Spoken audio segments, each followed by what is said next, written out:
નમસ્તે મિત્રો. એક વિધવા માતા પોતાના 3 વર્ષના નાનકડા પુત્ર કિશન સાથે જીવનના તોફાનમાંથી પસાર થાય છે. પતિનું અકસ્માતમાં મૃત્યુ થયા પછી તે ફૂલના બાગમાં કામ કરવા જાય છે, જ્યાં બાગના દેખરેખ કરતા એક સાદા માણસ સાથે તેનો પરિચય થાય છે. ધીમે ધીમે બંને વચ્ચે પ્રેમનો સંબંધ ઊભો થાય છે અને તેઓ એક નાનકડા પરિવાર બનાવીને ખુશહાલ જીવન જીવે છે. જામનગર શહેરની બહાર રાજકોટ હાઈવે પાસે એક મોટો ફૂલનો બાગ હતો. નામ હતું મધુર બાગ.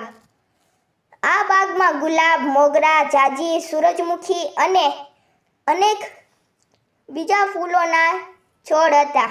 બાગની એક બાજુએ નાનું મકાન હતું, જેમાં બાગના કામદારો રહેતા. અહીં જ રહેવા આવી હતી સ્નેહા.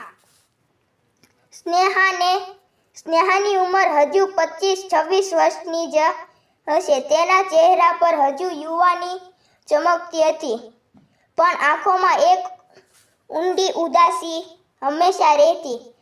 3 વર્ષ પહેલા તેના પતિનું અનિલનું અકસ્માતમાં મૃત્યુ થયું હતું.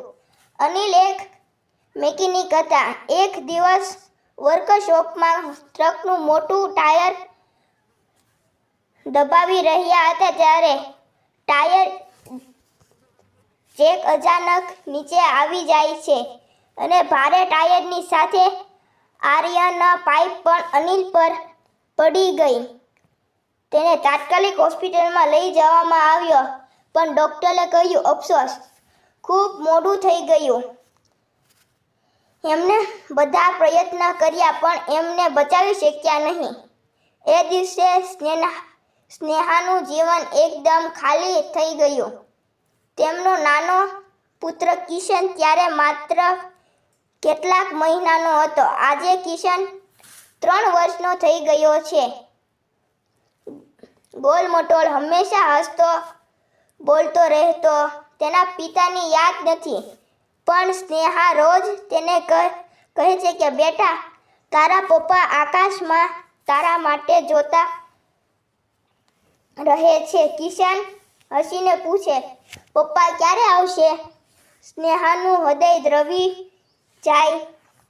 પૈસાની તંગી અને ગામના લોકોની વાતો એ સ્નેહાને જામનગરમાં આવવું પડ્યું. એક નાનું રૂમ ભાડે લીધું. દિવસમાં ઘરે કામ કરતી, પણ કિશનને એકલો મૂકીને જવું પડતું.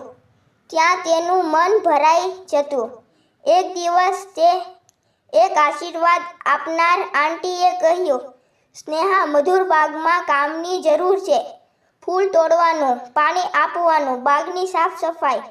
તું જા, ત્યાં કિશનને પણ રાખી શકે છે. સ્નેહાએ વિચાર્યું અને બીજા દિવસે બાગમાં પહોંચી ગઈ. બાગના માલિકે તેને જોઈને કહ્યું, ઠીક છે બેટા, કામ શરૂ કરી દે. મહિને 7,000 મળશે અને પાછળ એક નાનું રૂમ છે. તું અને તારો દીકરો ત્યાં રહી શકે છે. સ્નેહાની આંખોમાં આશા ઝળહળી ઉઠી. બાગમાં કામ કરતા એક મુખ્ય નોકર હતા. નામ રાહુલ. ઉંમર 30-32ની. લંબાઈ, સાદા ચહેરા પર હંમેશા શાંત મુસ્કાન. રાહુલ બાગની બધી જવાબદારી સંભાળતા. છોડને પાણી આપવાનું, ખાતર નાખવું, કીડા દૂર કરવા, ફૂલ તોડીને બજારમાં મોકલવા. પહેલા દિવસે જ રાહુલે સ્નેહાને જોઈને કહ્યું, આવો બહેન, આ બાજુ આવો. આ ગુલાબના છોડને પાણી ધીમે ધીમે આપવાનું છે, નહીં તો પાંદડા પીળા પડી જાય. સ્નેહાએ હસીને કહ્યું, ઠીક છે ભાઈ, શીખી લઈશ.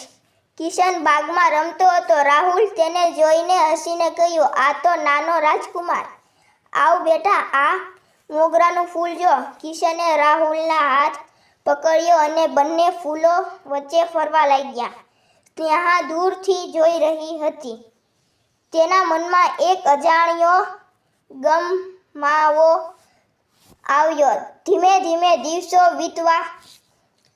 વીતતા ગયા. સ્નેહા અને રાહુલ બંને એકબીજાની સાથે વધુ વાત કરતા થયા. કામની વચ્ચે બેસીને ચા પીતા કિશન હરકતોની વાતો કરતા. રાહુલને એક દિવસ કહ્યું, સ્નેહા, તમે ખૂબ મજબૂત છો. કિશનને એકલો નથી મૂકતા. આટલું બધું સહન કરીને પણ હસો છો. સ્નેહાએ નીચું જોઈને કહ્યું, જીવનમાં બહુ દુઃખ આવ્યા છે રાહુલભાઈ. હવે બસ થોડી શાંતિ જોઈએ છે. રાહુલ ચૂપ રહ્યો. પછી બોલ્યા, મારું પણ જીવન એકલું જ છે. માતા પિતા અને ભાઈ બહેન પણ નથી. આ બાગ જ મારો સંસાર છે. પણ ક્યારેક લાગે છે કે કોઈ તો રહેવું જોઈએ જેને કહી શકાય કે આજે મને થાક લાગ્યો છે. સ્નેહાએ તેની તરફ જોઈને બંનેની નજર એકબીજામાં અટવાઈ ગઈ. એ દિવસથી બંને વચ્ચે એક મીઠો બંધન બંધાવા લાગ્યું. રાહુલ કિશનને રમાડતા, તેના કંધા પર બેસાડીને બાગમાં ફેરવતા. કિશન તેમને ચાચા કહેતા. સ્નેહા રોજ રસોઈ બનાવતી અને રાહુલને પણ બોલાવતી. એ બંને એકબીજાના દુઃખને સમજતા થયા. બંનેને લાગવા લાગ્યું કે જીવનમાં ફરી આશા. અને એક સાંજ જે બાગમાં ગુલાબની મીઠી સુગંધ ફેલાઈ હતી. સૂરજ ડૂબી રહ્યો હતો.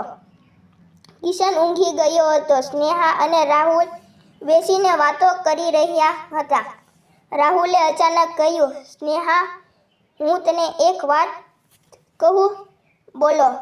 મને તારી સાથે જીવવું છે, કિશન સાથે પણ. અમે ત્રણેય એક નાનો પરિવાર બનાવીએ.